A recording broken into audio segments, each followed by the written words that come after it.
नमस्कार तथा सुप्रभात। उज्यालो रेडियो नेटवर्कसँगै उज्यालो अनलाइन र मोबाइल एप्लिकेशनबाट एकसाथ प्रसारण भइरहेको काया कैरनमा तपाईंलाई साथी मदन पौड्यालसँगै दिपा तिमल सिन्हाको स्वागत छ। आज 2079 साल कार्तिक 2 गते बुधबार, कार्तिक कृष्ण पक्षको नवमी तिथि, सन् 2022 अक्टोबर 19 तारिक।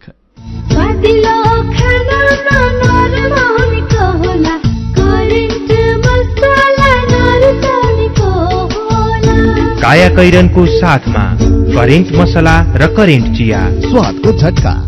काया कैरन शुरू गरौं मुख्य खबरका शीर्षकहरूबाट। पहिलो त्रैमासमा प्राप्ति भन्दा खर्च बढ़ी हुँदा सरकारी ढुकुटी ऋणात्मक। असोज मसान्तसम्म कुल आमदानी 2 खर्ब 32 अर्ब हुँदा खर्च भने 2 खर्ब 78 अर्ब। पहिलो त्रैमासमा बजेट खर्च 15% मात्रै।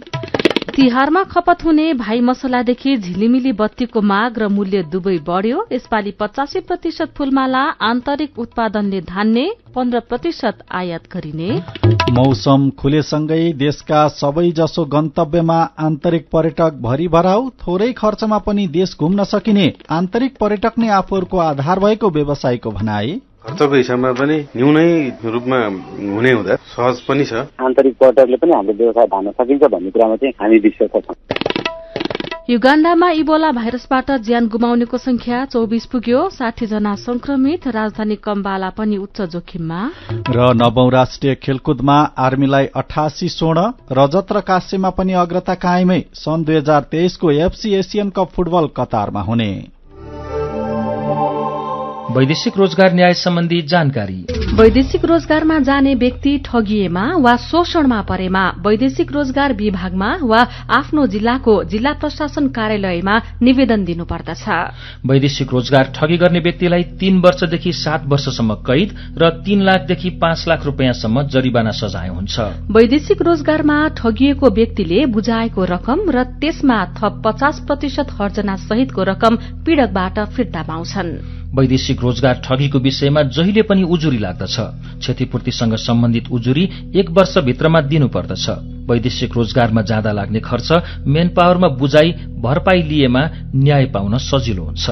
वैदेशिक रोजगारीको सिलसिलामा ठगिएमा वा उद्धार गर्नु परेमा वा बेचबिखनमा परेमा वा तलब नपाई कानूनी सल्लाह र निशुल्क कानूनी सहायता चाहिएमा पिपुल फोरमको फोन नम्बर 01 45 23 973 मा सम्पर्क गर्न सकिनेछ। आइरेक्सको सहयोगमा मानव अधिकारका लागि जनमञ्च, पिपुल फोरम काठमाडौँ, नेपाल। विगत 22 वर्षदेखि कृषि र भेटेरिनरी शिक्षाको अर्को नाम Himalayan college of agricultural sciences and technology, HICAS. दक्षिण एसियाकै पहिलो सार्वजनिक निजी साझेदारीमा सञ्चालित विशुद्ध कृषि तथा भेटेरिनरी कलेज। दक्ष तथा अनुभवी प्राध्यापकद्वारा अध्यापन गराइने, हरेक वर्ष सर्वोत्कृष्ट नतिजा ल्याउन सफल, स्नातकोत्तर तह समेत अध्यापन हुने यस हिकास कलेजमा BSc honours agriculture, BVSc and AH veterinary पशु चिकित्सा विज्ञानमा नयाँ भर्ना खुलेकाले इच्छुक विद्यार्थीले सम्पर्क गर्नुहोला। सम्पर्क Himalayan college of agricultural sciences and technology, HICAST, Kirtipur, Kathmandu. Phone number 01 590 61 89, mobile number 98 511 46 147, website hicast.edu.np। महका मसला दरबार फुडको उत्पादन अर्गानिक साधमा खाना सबै कच्चा मिठो बनाउने आशाला महका मसला। दरबार फुड्सको महक मसाला, दरबार ब्रान्डका नमकीन भुजिया र दाल मौटहरू अब अन्तर्राष्ट्रिय स्वादमा सर्वत्र उपलब्ध छ। नेपाली मनको चाहना, राष्ट्रियताको भावना। Royal taste with Darbar food, a quality product of Manakamana group. कृषि, भेटेरिनरी र इन्जिनियरिङ संकायतर्फ स्नातक तह अध्ययनका लागि नयाँ भर्ना सम्बन्धी नेपाल पोलिटेक्निक इन्स्टिच्युट भरतपुर चितवनको सूचना। विगत 28 वर्षदेखि गुणस्तरीय प्राविधिक शिक्षा प्रदान गर्दै आइरहेको नेपाल भेटेरिनरी काउन्सिलबाट समेत मान्यता तथा भर्ना स्वीकृति प्राप्त Nepal polytechnic institute NPI Bharatpur चितवनमा स्नातक तहमा कृषितर्फ बीएससी एजी र भेटेरिनरीतर्फ BBSc and AH veterinary doctor साथै इन्जिनियरिङतर्फ बीई सिभिल र बीई इलेक्ट्रिकल कार्यक्रममा प्रवेश परीक्षा आवेदन फारम खुलेको हुँदा इच्छुक विद्यार्थीहरूले entrance.pufosd.edu.np मा लगइन गरी वा सिधै कलेजमा सम्पर्क राखी फारम भर्न सूचित गरिन्छ। फारम भर्ने अन्तिम मिति कार्तिक 18 गतेसम्म। थप जानकारीका लागि Nepal polytechnic institute NPI Bharatpur Chitwan.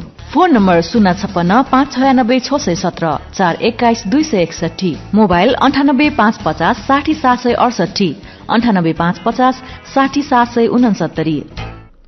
काया कैरनमा अब खबरको सिलसिला। आसन्न प्रदेश सभा तथा प्रतिनिधि सभा चुनावमा 1/3 भन्दा धेरै स्वतन्त्र उम्मेद्वार छन्। स्वतन्त्र उम्मेद्वारी दर्ता गराउनेमा पार्टीले टिकट नदिएका, बागी, विद्रोही, कुनै पनि दलमा आबद्ध नभएकादेखि दल त्याग गरेकासम्म छन्। आयोगले स्वतन्त्रको निर्वाचन चिन्ह लिएर मैदानमा रहेकालाई स्वतन्त्र उम्मेद्वारको रूपमा चिन्ने गर्छ। यति धेरै संख्यामा स्वतन्त्र उम्मेद्वार किन मैदानमा आए? निर्वाचन परिणाममा उनीहरूले कस्तो असर पार्न सक्छन्?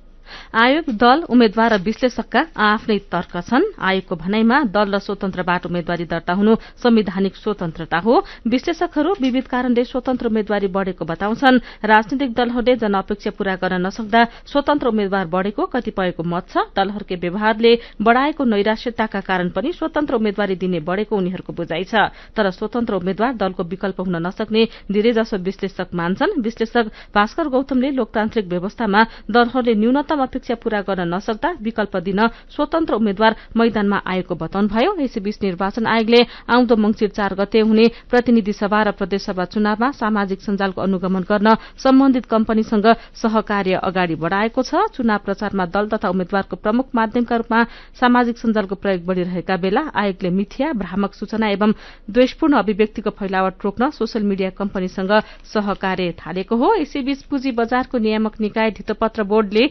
निर्वाचन आयोगले झुटा विवरणसहित पत्र पठाएको छ। आम चुनावको संघारमा आचार संहिता विपरीत धेरै संख्यामा व्यापारिक लाइसेन्स वितरण गर्न थालेको सम्बन्धमा निर्वाचन आयोगले सोधेको स्पष्टीकरणको जवाफमा बोर्डले झुटा विवरणको सहारा दिएको हो। लाइसेन्स वितरण नियमित कार्य भएको, वार्षिक नीति तथा कार्यक्रममा समावेश भएको, निर्वाचन आचार संहिता लागू हुनु अघि नै लाइसेन्स वितरणका लागि सूचना जारी भएको, अर्थ मन्त्रालय र ऐनले पनि स्टक एक्सचेन्जको लाइसेन्स वितरण अधिकारलाई बोर्डलाई नै दिएको लगायत कारण उल्लेख गरिएको छ। पत्रका धेरै विवरण भने झुटा देखिएका छन्। लाइसेन्स वितरण कार्य बोर्डको नियमित कार्य नभई विकासात्मक कार्य हो। सत्तारूढ़ प्रमुख 3 दलका शीर्ष नेताले आउँदो चुनावपछि दूरदृष्टि र स्पष्ट कार्ययोजनाका साथ गठबन्धन सरकारले काम गर्ने प्रतिबद्धता जनाएका छन्। प्रधानमन्त्री तथा कांग्रेस सभापति शेरबहादुर देउबा, माओवादी केन्द्रका अध्यक्ष पुष्पकमल दाहाल प्रचण्ड र एकीकृत समाजवादीका अध्यक्ष माधव कुमार नेपालले संयुक्त अपील जारी गर्दै आउँदो 5 वर्ष गठबन्धनकै सरकार रहने सन्देशसहित त्यसले गर्ने काम अगाडि सारेका हुन्। 5 दलीय गठबन्धन भावी प्रधानमन्त्रीबारे भने मौन रहेको छ। यसैबीच एमाले अध्यक्ष केपी शर्मा ओलीले चुनावलाई एजेण्डा केन्द्रित खुल्ला प्रत्यक्ष बहसमा लैजान प्रस्ताव गर्नुभएको छ। प्रधानमन्त्री तथा कांग्रेस सभापति शेरबहादुर देउबालाई हिजो एजेण्डा केन्द्रित खुल्ला बहसका लागि सामाजिक सञ्जाल मार्फत आह्वान गर्दै ओलीले चुनावमा प्रत्यक्ष पब्लिक डिबेटका लागि अगाडि बढ़ाउन प्रस्ताव गर्नुभएको हो। विशेषतः पश्चिमा देशहरूमा चुनावको समयमा चुनाव केन्द्रित त्यस्तो खुल्ला ग्रेट डिबेटको अभ्यास रहेको तर्फ ध्यानाकर्षण गराउँदै ओलीले त्यसका लागि आफू जुनसुकै बेला देउबासहित गठबन्धनका शीर्ष नेताहरूसँग प्रत्यक्ष बहस गर्न तयार रहेको बताउनु भएको छ। चालू आर्थिक वर्षको पहिलो त्रैमासमा सरकारको आमदानी भन्दा खर्च बढ़ी देखिएको छ। असोज मसान्तसम्ममा सरकारको कुल आमदानी प्राप्ति 2 खर्ब 32 अर्ब 12 करोड़ रूपियाँ बराबर देखिएको छ। तर खर्च भने प्राप्ति भन्दा 46 अर्ब 4 करोड़ले बढ़ी अर्थात 2 खर्ब 78 अर्ब 16 करोड़ रूपियाँ भएको छ। आय भन्दा व्यय धेरै भएपछि संघीय सरकारको खाता ऋणात्मक देखिएको छ। महालेखा नियन्त्रक कार्यालयले दैनिक अद्यावधि गर्ने तथ्याङ्कले संघीय सरकारको खाता 46 अर्ब 4 करोड़ले ऋणात्मक भएको देखिन्छ। अन्य बाँकी रहेका भुक्तानी लगायतलाई समेत हिसाब गर्दा सरकार अहिले झण्डै 70 अर्बले घाटामा रहेको राष्ट्र बैंकका एक अधिकारीले बताएका छन्। महालेखाका अनुसार सरकारले पहिलो त्रैमासमा 2 खर्ब 8 अर्ब राजस्व, 79 करोड़ वैदेशिक अनुदान र 22 अर्ब 74 करोड़ अन्य आमदानी गरेको छ। अहिलेसम्म सरकारले आन्तरिक ऋण परिचालन गरिसकेको छैन। बाह्य ऋण परिचालन पनि न्यून रहेको देखिएको छ। यस्तै वार्षिक विनियोजनको तुलनामा निकै न्यून खर्च हुने परिपाटी यस वर्ष पनि दोहोरिएको छ। चालू आर्थिक वर्ष 2079-80 को पहिलो त्रैमासिक अवधिमा सरकारको बजेट खर्च 15.5% बराबर मात्रै देखिएको छ। काया कैरनमा रिपोर्टसँगै खबरहरू बाँकी नै छन्, सुन्दै गर्नुहोला। जब हुन्छ घरमा उपयोग बेटरको तब शोभा बढ्छ हरेक किचनको। राइस कुकर होस् या प्रेसर कुकर, ग्यास चुलो होस् या रोटी मेकर, हिटर गिजर पंखा इन्डक्सन मिक्सर ग्राइन्डर सबै टिकाउ छन्। Make life better, make life better, make life better, make life better. Better Home Appliances, make life better. सबै शाखा सन्तान धन धान्यले भरिपूर्ण, बचत गर्न सधैँ लागोस् मन। ग्लोबल आइएमई धनवृष्टि मुद्दती योजना, न त जादु न हो सपना। हुन्छ 2 वर्षमा 3 गुणा। हजुर, ग्लोबल आयामी धनवृष्टि मुद्दती योजना निरन्तर बचत गर्ने बानीलाई प्रोत्साहन गर्दै प्रारम्भिक रकमको 10% त्रैमासिक रूपमा अन्तिम त्रैमास बाहेक जम्मा गर्दा प्रारम्भिक रकमको 2 गुणा 2 वर्षमै प्राप्त गर्न सकिने। ग्लोबल आयामी ब्याङ्क, सबैका लागि ब्याङ्क।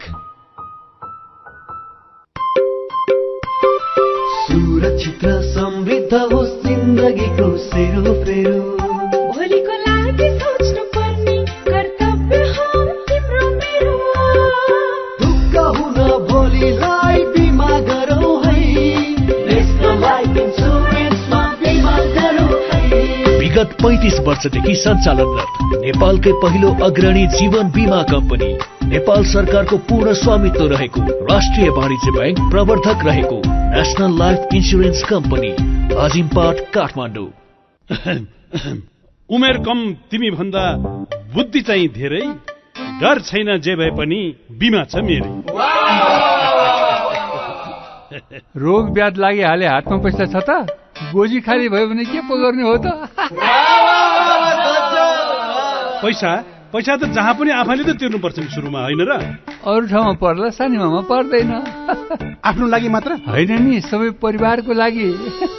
नेपालमै पहिलो पटक सानीमा बैंक प्रस्तुत गर्दछ फ्यामिली सुपर सेभिङ्स खाता, जसमा आफ्नो सम्पूर्ण परिवारको अस्पताल भर्ना खर्च भुक्तानी गर्नै नपर्ने। प्रत्येक सदस्यलाई रु 1 लाखसम्मको उपचार बिमा र रु 10 लाखसम्मको दुर्घटना बिमा। मेडलाइफ र सिद्धार्थ इन्सुरेन्स लिमिटेडको सहकार्यमा बिमा सुविधा। थप जानकारीका लागि नजिकैको शाखा वा 980119 0119 मा सम्पर्क गर्नुहोला। सानीमा बैंक, सबल अनि विश्वसनीय। खुसी छरिन्छ घरै भरि, साथ हिमस्टार सधैँभरि।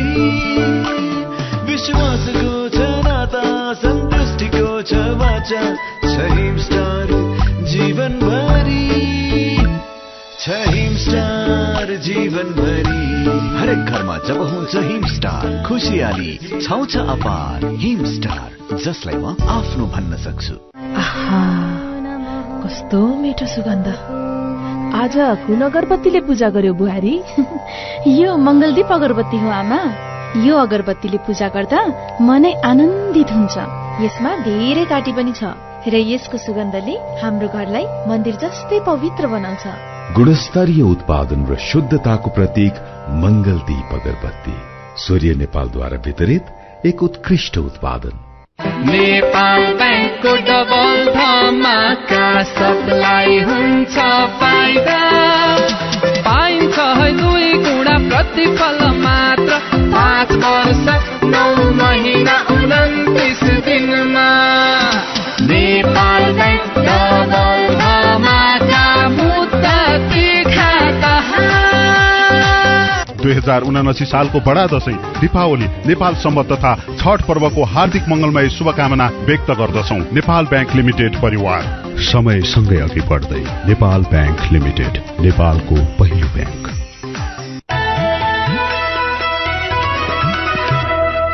उज्यालो रेडियो नेटवर्कसँगै उज्यालो अनलाइन र मोबाइल एप्लिकेशनमा प्रसारण भइरहेको काया कैरनमा तपाईंलाई फेरि स्वागत छ। यतिन्जेल हामीले आउँदो चुनावमा 1/3 भन्दा धेरै स्वतन्त्र उम्मेद्वार, चुनावमा सामाजिक सञ्जालको अनुगमन गर्न सम्बन्धित कम्पनीसँग निर्वाचन आयोगको सहकार्य, लाइभ पब्लिक डिबेटका लागि देउवालाई ओलीको प्रस्ताव, पहिलो त्रैमासमा आमदानी भन्दा खर्च बढ़ी हुँदा सरकारी ढुकुटी ऋणात्मक, बजेट खर्च 15% मात्रै लगायतका खबर प्रस्तुत गर्यौं। अब बाँकी खबर। तिहार लक्षित उपभोग्य सामग्रीको बजार मूल्य बढ़ेको छ। तिहार आउन एक हप्ता मात्रै बाँकी रहँदा बजारमा भाइ मसलादेखि झिलिमिली बत्तीको माग बढ़न थालेको छ, तर आयातमा लगाएको प्रतिबन्धले पर्याप्त सामान नपाउँदा मूल्य बढ़ेको व्यवसायीले बताएका छन्। भाइ मसला र विद्युतीय झिलिमिली बत्ती अधिकांश चीन र भारतबाट आयात हुन्छन्, तर सरकारले लगाएको प्रतिबन्धले पर्याप्त तिहार लक्षित सामानहरू आयात नहुँदा मूल्य बढ़न पुगेको राष्ट्रिय व्यवसायी संघका उपाध्यक्ष रामचन्द्र पराजुलीले बताउनु भएको छ। गएको वर्षको तुलनामा 15देखि 20% भाइ मसलाको माग बढ़ेको उहाँको भनाइ छ। उहाँले भन्नुभयो, अघिल्लो वर्षको तुलनामा 10देखि 15% सम्म मूल्य बढ़ेको छ। काजु, पेस्ता, किसमिस, सुपारी, छोकडाको मूल्य धेरै बढ़ेको छ। अघिल्लो वर्ष काजुको मूल्य प्रति किलो 1700 रुपैयाँसम्म थियो, यस वर्ष 1800 रुपैयाँ रहेको छ। त्यसैगरी गएको वर्ष 1500 रुपैयाँसम्म रहेको पेस्ताको मूल्य 2100 सम्ममा बिक्री भइरहेको संघले जनाएको छ। तिहारमा खपत हुने भाइ मसलाहरू विदेशबाट आयात गर्नुपर्ने भएकोले मूल्यमा तलमाथि भइरहने नेपाल खुद्रा व्यापार संघका अध्यक्ष अमूल काजी तुलाधरले बताउनुभयो। यसपटकको तिहारमा झिलिमिली बत्तीको आयात कम हुने भएपछि मूल्य बढ़ेको छ। यस वर्षका लागि अहिलेसम्म झण्डै 20 करोड़ रुपैयाँ बराबरको तिहार लक्षित विद्युतीय बत्ती आयात भएको नेपाल विद्युतीय व्यवसाय महासंघको भनाइ छ। अघिल्लो वर्ष 40 करोड़ रुपैयाँ बराबरको झिलिमिली बत्ती आयात भएको थियो। आयात कम भएपछि बत्तीको मूल्य झण्डै 20% बढ़ेको व्यवसायीहरू बताउँछन्। यस वर्ष खपत हुने मध्ये 85% फूलमाला पनि आन्तरिक उत्पादनले धान्ने र बाँकी आयात हुने फ्लोरिकल्चर एसोसिएशनका अध्यक्ष मीनबहादुर तामाङले बताउनुभयो। यस वर्ष 5 दिनमा 20 लाख सयपत्रीमाला खपत हुने तामाङको अनुमान छ। भाइ मसलादेखि झिलिमिली बत्तीको मूल्य बढ़ेको छ। कोरोना महामारीपछि पर्यटन क्षेत्र 2 वर्ष समस्यामा पर्यो। विदेशी पर्यटक नेपाल आउन पाएनन्। देशभित्रै घुम्न चाहने नेपालीले पनि कहिले स्वास्थ्य मापदण्डका कारण अनि कहिले अरू कारणले घुम्न पाएनन्, तर अहिले उनीहरू घुम्न निस्किन थालेका छन्। देशका पर्यटकीय क्षेत्र आन्तरिक पर्यटकले भरि भराउँछन्। घुम्नेहरू र व्यवसाय गर्ने दुवै यति बेला मक्ख छन्। अर्जुन पोखरेलको रिपोर्ट। यो पटक चाहिँ हामीले सेफ फोक्सुन्डो र रारा घुम्ने योजना थियो। सेफ फोक्सुन्डो मात्रै घुमेर फर्किनु पर्यो। सबैजना घुमौं, नेपाल घुमेसिन विदेश घुमिन्छ। काठमाडौँको वसुन्धराका ईश्वर काफले दशैंको बेला रारा र सेफ फोक्सुन्डो घुम्न निस्कनु भयो।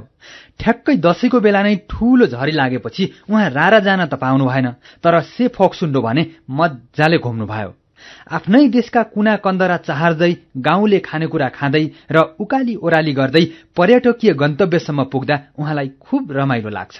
खर्च र सुरक्षाका हिसाबले नेपालका धेरै पर्यटकीय गन्तव्यमा त एक्लै समेत घुम्न सकिने ईश्वर काफलेको भनाइ छ। सकेसम्म समूहमा घुमौं, समूहमा घुम्न सक्दैनौं भने एकजना साथी लिएर घुमौं, एकजना साथी पनि सकिँदैन भने सोलो ट्राभल गरौं।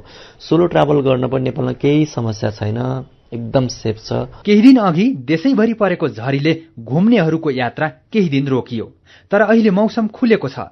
हिमालहरू टलक्क टल्किन थालेका छन्। वनमा वनफूल र गाउँघरमा सयपत्री र मखमली फूल फक्रिएका छन्। चारैतिर हरियाली, न जाडो न गर्मी। यसपटकको बर्खामा धेरै पदयात्रा पनि बिग्रिएका छैनन्। घुम्नेहरू बडो रमाइरहेको देखिन्छ। रारा, सेफोक्सुन्डो, बडीमालिका, खप्तड, रामारोशन, मनाङ, मुस्ताङ, कालिन्चोक, जिरी लगायतका ठाउँमा नेपालीहरू घुम्न निस्किएका छन्। 2-4 दिनदेखि हप्ता 10 दिनसम्म खर्चिएर Annapurna base camp, Mardi base camp, Manaslu base camp, Everest base camp, Tsho Rolpa लगायतका पदयात्रामा पनि नेपालीहरू नै धेरै देखिन्छन्। हिँड्न नसक्नेहरू हेलिकप्टर लगेर सिधै गन्तव्यमा पनि गएका छन्। देशको सुन्दरतामा हराउनेहरू धेरैले पहिले देश घुमौं अनि मात्रै विदेश जाउँला भनिरहेका हुन्छन्। दशैंको बेला पश्चिम नेपालका विभिन्न गन्तव्य पुगेर फर्किएका स्याङ्जाका पुण्य प्रसाद ढकाल। सुन्दरताले भरिएको छ हाम्रो देश। हिमाल, पहाड, तराई एकदम निकट नजिक अवस्थामा रहेको, छोटो अवधिमा भ्रमण गर्न सकिने र छोटो अवधिमा भ्रमण गर्न सकिने भन्दा खर्चको हिसाबमा पनि न्यूनै रूपमा हुने हुँदा आन्तरिक पर्यटनलाई समेत प्रबल रूपमा चाहिँ विस्तार गर्नलाई सहज पनि छ। आन्तरिक गन्तव्यको कुरा गर्दा पोखरा, सौराहा र लुम्बिनी पहिलो प्राथमिकतामा पर्छन्। नेपालमा वर्षेनी कति आन्तरिक पर्यटकले घुमघाम गर्छन् भन्ने कुनै पनि निकायसँग आधिकारिक तथ्याङ्क छैन। तर पछिल्ला केही वर्षमा नेपालको पर्यटन क्षेत्र धान्ने आधार नै आन्तरिक पर्यटक बनेको बताउनुहुन्छ क्षेत्रीय होटल संघ सौराहाका अध्यक्ष दीपक भट्टराई। विदेशीहरूले मात्रै पैसा खर्च गर्ने, नेपालले खर्च नगर्ने भन्ने चाहिँ होइन, नेपाली पर्यटकहरूलाई पनि राम्रै किसिमको उहाँहरूले खर्च गर्ने माहौल चाहिँ अहिले निक्लिएको छ। भूकम्पदेखि नै हो हामी व्यवसाय चलाउनलाई चाहिँ कुनै धौधौ हामी नपरेको अवस्था थियो। त्यसले गर्दाखेरि आन्तरिक पर्यटकले पनि हाम्रो व्यवसाय धान्न सकिन्छ भन्ने कुरामा चाहिँ हामी विश्वास छौँ। कायाकैरनमा मेरो पनि भन्नु छ र कार्टुनसँगै खबरको सिलसिला बाँकी नै छ, सुन्दै गर्नुहोला। आमै भन्छन् दसैँ आयो टुप्लो काई खोरो काई दसैँ खर्च चाहियो। बाले भन्छन् चोकको आयामी गएर पैसा ल्याउनु पर्यो। आयामी गर्ने मोबाइल बनाए स्टाइलमा कुरो बुझा हो। ए लौ न दिपा के साह्रो गाह्रो गर्ने के पो हो। ए सुन दीपक नौलो कुरो बजारमा हतारमा थाहा पाऊ है। छ पैसा पठाउन आयामी साथैमा मोबाइल खातैमा पैसा पाइन्छ है। बम्परमा त सालको बाटैमा खातैमा 10 लाख पाइन्छ है। 10 लाखै पाइन्छ है। ए दीपक दाइ म त पैसा लिन्छु आइमी पेमा चाहियो के र खर्च गर्न सजिलो। कार्डबाटै किन्छु म लिन्छु म ब्याज पनि पाइन्छ हो। विदेशबाट आएको रकम welcome to IME Pay wallet. IME Pay भए चाहियो के छ सबै सेट। यो दशैं तिहार छठको अवसरमा विदेशबाट आएको रकम नेपाल भरि रहेका कुनै पनि आइएमई सब एजेन्ट आइएमई पे वालेट वा कुनै पनि बैंक खातामा प्राप्त गर्दा हरेक दिन पाइन्छ मोबाइल फोन। हरेक हप्ता आइएमई पेमा रकम प्राप्त गर्ने 2 जनालाई रु 25,000 र बम्पर उपहारमा नगद रु 10 लाख। थोरै बचत धेरै कायदा, बीमाका छन् फाइदै फाइदा। सरकारी स्वामित्व र बीमाको क्षेत्रमा विश्वसनीय नाम राष्ट्रिय बीमा संस्थान। जीवन बीमाका लागि आजै राष्ट्रिय बीमा संस्थान रामशाहपथ काठमाडौँ वा नजिकैको शाखामा सम्पर्क गरौं। यो नानीको गालैमा कालो कोठी रहेछ। ए नक्कले बुढा। के को नक्कले भन्छौ ए बुढी? दृष्टि आई केन्द्रमा गएर मोतीबिन्दुको अपरेसन गरेपछि जता हेरो त्यतै झलमल्ल देख्छु। कति सजिलो। दृष्टि आई केन्द्रमा मोतीबिन्दुको उपचार गर्दा न सुई लाउनु पर्यो, आँखामा पट्टी त लाउनु परेन। ठुक्क हुनुहोस्, सुई नि लाउनु पर्दैन अनि पट्टी पनि। दृष्टि आँखा केन्द्र कलङ्कीमा बिना इन्जेक्सन प्रत्येक दिन मोतीबिन्दुको शल्यक्रिया गरिन्छ। दृष्टि आँखा केन्द्र। Phone number 015224 352 5224 353। सबैका लागि दृष्टि, सधैँका लागि दृष्टि। दृष्टि आँखा केन्द्र कलङ्की। उज्यालो रेडियो नेटवर्क मार्फत देशभरिका विभिन्न एफएम स्टेशन तथा उज्यालो अनलाइन र मोबाइल एप्लिकेशनमा प्रसारण भइरहेको कायाकैरनमा तपाईंलाई फेरि स्वागत छ। अब बाँकी खबर। बजार अनुगमनकारी निकाय वाणिज्य आपूर्ति तथा उपभोक्ता संरक्षण विभागले दशैं तिहार र छठसम्म चाडपर्व लक्षित संयुक्त बजार अनुगमन निरन्तर राखेको छ। गएको भदौ 1 गतेदेखि 25 गतेसम्म लक्षित अनुगमनबाट विभिन्न कैफियत फेला परेका व्यवसायीलाई 21,30,000 रूपियाँ जरिवाना पनि तिराएको छ। विभागका महानिर्देशक महेश भट्टराईले संयुक्त अनुगमनले सबै प्रकारका उपभोग्य वस्तु तथा सेवाको अनुगमन गर्न सजिलो भएको बताउनुभयो। तिहारमा धेरै खपत हुने विभिन्न प्रकारका फूल, ड्राई फूड्स, किसमिस, पास्ता, बदाम लगायतका भाइ मसला, फलफूलमा अनुगमनलाई बढ़ी जोड़ दिने उहाँको भनाइ छ। मेरो पनि भन्नु छ। झिलिमिली बत्तीको मूल्य 10% बढेको र बजारमा अभाव भएको खबरमा सबु अधिकारी भन्नुहुन्छ धन्न हाम्रोमा त पोहोरकै बत्ती छ, नत्र समस्या पो हुने रहेछ। यही विषयमा दीपक पाण्डे भन्नुहुन्छ अहिले नै त बजारमा झिलिमिली बत्तीको अभाव नहुनु पर्ने हो। व्यापारीले भाव अझै बढाउनका लागि कृत्रिम अभाव सिर्जना गरेको पनि हुन सक्छ। सम्बन्धित निकायले बजार अनुगमनलाई प्रभावकारी बनाउन आवश्यक छ। ललिता श्रेष्ठ लेख्नुहुन्छ महँगो तिरेर झिलिमिली बत्ती नकिनौ, दियोमा बत्ती राखेर बाल्दा पनि हुन्छ। पहिले पहिले हामीले क्यामुनाको पातको दियो बनाएर बत्ती बाल्थ्यौं। झिलिमिली बत्ती नबाले पनि देउसी भैलो खेलेर तिहारलाई रमाइलो बनाऊ। अनि नेकपा एमालेका अध्यक्ष केपी शर्मा ओलीले प्रत्यक्ष बहसका लागि प्रधानमन्त्री तथा नेपाली कांग्रेसका सभापति शेरबहादुर देउवालाई आग्रह गर्नुभएको बारे भीमराज गुरूङको प्रतिक्रिया छ। पहिला आफ्नो पार्टीभित्रका नेताहरूसँग बहस र छलफल गरेर उनीहरूलाई सन्तुष्ट राख्नुहोस् अनि प्रधानमन्त्री लगायत अरूसँग बहस गर्छु भन्न सुहाउला कि। विचारका लागि तपाईंलाई धन्यवाद। मेरो पनि भन्नु छ। मेरो पनि भन्नु छ प्रस्तुत गर्दै हुनुहुन्थ्यो साथी जानुका दुवारी काया कोइरनमा। अब विदेशको खबर। युगाण्डामा इबोला भाइरसबाट ज्यान गुमाउनेको संख्या 24 पुगेको छ। त्यहाँको स्वास्थ्य मन्त्रालयले इबोलाका कारण पछिल्लो 4 दिनमा थप 5 जनाले ज्यान गुमाएको पुष्टि गरेको छ। संक्रमण नियन्त्रणका लागि मुबेन्दे र कसण्डा जिल्लामा 21 दिनदेखि लकडाउन र रातमा कर्फ्यू लगाइएको छ। सरकारले राजधानी कम्पाला शहरलाई पनि सम्भावित उच्च जोखिममा राखेको छ। अब खेल खबर। गण्डकी प्रदेशमा चलिरहेको 9औं राष्ट्रिय खेलकुद प्रतियोगितामा विभागीय टीमको वर्चस्व कायमै छ। प्रतियोगिताको पदक तालिकामा विभागीय टोली त्रिभुवन आर्मी क्लबले 88 स्वर्ण सहित अग्रतालाई कायम राखेको छ। आर्मीले 58 रजत र 39 कांस्य सहित कुल 185 पदक जितेको छ। दोस्रो स्थानमा रहेको नेपाल पुलिस क्लबले 37 स्वर्ण 31 रजत र 40 कांस्य पदक सहित 108 पदक जितेको छ। त्यसैगरी अर्को विभागीय टीम एपीएफले 31 स्वर्ण 34 रजत र 55 कांस्य पदक सहित 120 पदक हात पारेको राष्ट्रिय खेलकुद परिषदले जनाएको छ। खेलकै अर्को खबरमा सन् 2023 को एएफसी एशियन कप फुटबल कतारमा हुने भएको छ। सन् 2023 को एशियन कप चीनले गर्ने भनिएकोमा कोभिड-19 संक्रमणको बढ्दो क्रमसँगै चीन प्रतियोगिता आयोजना गर्न नसक्ने जनाएको थियो। कतार एशिया कपको साबिक च्याम्पियन समेत हो। यो सँगै कतारले 8 महिनाको अन्तरमा 2 ठूला अन्तर्राष्ट्रिय प्रतियोगिता गर्ने भएको छ। कतारमा आउँदो महिनादेखि फिफा विश्वकप समेत हुँदैछ। अब केही खबर संक्षेपमा। झापामा आफैले आफैलाई गोली हान्दा एकजनाको ज्यान गएको छ। विवाद हुँदा गौराध नगरपालिका जुरोपानीका 36 वर्षका वीरेन शाहले पहिला 15 वर्षका हिमराज शाहलाई गोली हानेका र त्यसपछि आफैले आफैलाई गोली हानेका जिल्ला प्रहरी कार्यालय झापाले जनाएको छ। नाताले 32 पर्ने हिमराज गोली लागेर घाइते हुनुभएको छ। उहाँको बीएनसी अस्पतालमा उपचार भइरहेको छ। देशकै प्रमुख प्रशासनिक क्षेत्र सिंहदरबारभित्रबाट ग्यास विस्थापन गरी विद्युतीय चुलो जडान गर्ने सरकारको योजना कार्यान्वयन हुन थालेको छ। पछिल्लो पटक सिंहदरबारभित्र एलपीजी ग्यास सिलिण्डर लैजान निषेध गरेसँगै सरकारको योजनाको सफल कार्यान्वयन हुने देखिएको हो।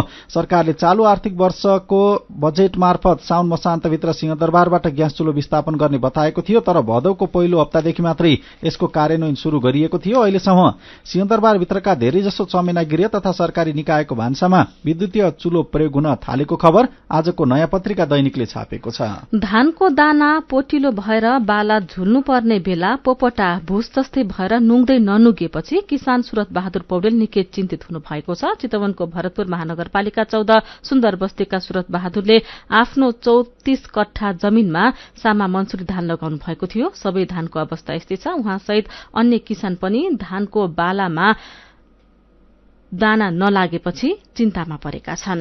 राष्ट्रिय ध्वजावाहक नेपाल वायु सेवा निगमले कर्मचारी सञ्चय कोष र नागरिक लगानी कोषलाई 73 करोड़ 9,55,000 रूपियाँ किस्ता भुक्तानी गरेको छ। निगमले अन्तर्राष्ट्रिय उडान गर्ने जहाजहरू खरिद गर्न सञ्चय कोष र नागरिक लगानी कोषसँग ऋण लिएको थियो। ऋण दायित्व बापतको किस्ता सोमबार भुक्तानी गरेको निगमले जनाएको छ। बालिका जबरजस्ती करणी अभियोगमा प्रहरी हिरासतमा रहेका राष्ट्रिय क्रिकेट टोलीका पूर्व कप्तान सन्दीप लामिछाने विरूद्ध प्रहरीले तेस्रो पटक म्याद थप्दैछ। थप अनुसन्धानको आवश्यकता रहेको भन्दै प्रहरीले थप 7 दिन म्याद थप्ने निर्णय गरेको हो। धेरै संख्यामा डाक्टरको सरुवा भएपछि सिन्धुली अस्पतालको स्वास्थ्य सेवा प्रभावित भएको छ। बिरामीको चाप बढ़ी भएकै समयमा विशेषज्ञ सहितका डाक्टरको सरुवा भएपछि उपचारमा समस्या भएको अस्पतालले जनाएको छ। 6 वटा डाक्टरको एकै पटक सरुवा भएको छ। अध्ययनका लागि पश्चिम अस्ट्रेलिया पुगेका कतिपय नयाँ विद्यार्थीले बस्नका लागि घर भाडामा नपाएपछि सहयोगका लागि पर्थ यङस्टार ग्रुपलाई सम्पर्क गर्न थालेका छन्। ग्रुपले अहिले दर्जन भन्दा धेरै विद्यार्थीलाई निशुल्क रूपमा बसोबास र खानपिनको व्यवस्था मिलाइरहेको छ। बीपी राजमार्ग अन्तर्गत धुलीखेल नेपालथोक खण्डको खरिबोट चौकी डाँडा मुनि रोशी खोलामा चरङ्गे खोला आएर मिसिन्छ। त्यहाँ पहिरो दिनौ जसो हिँड्ने ढुङ्गा गिटी बालुवा बोकेका टिप्परका कारण पहिरोको जोखिम बढ़ेको छ। जथाभावी डाँडा खोर्सिँदा बस्ती जोखिममा परेको खबर कान्तिपुर दैनिकले छापेको छ। काया कैरनमा अब पालो उखानको।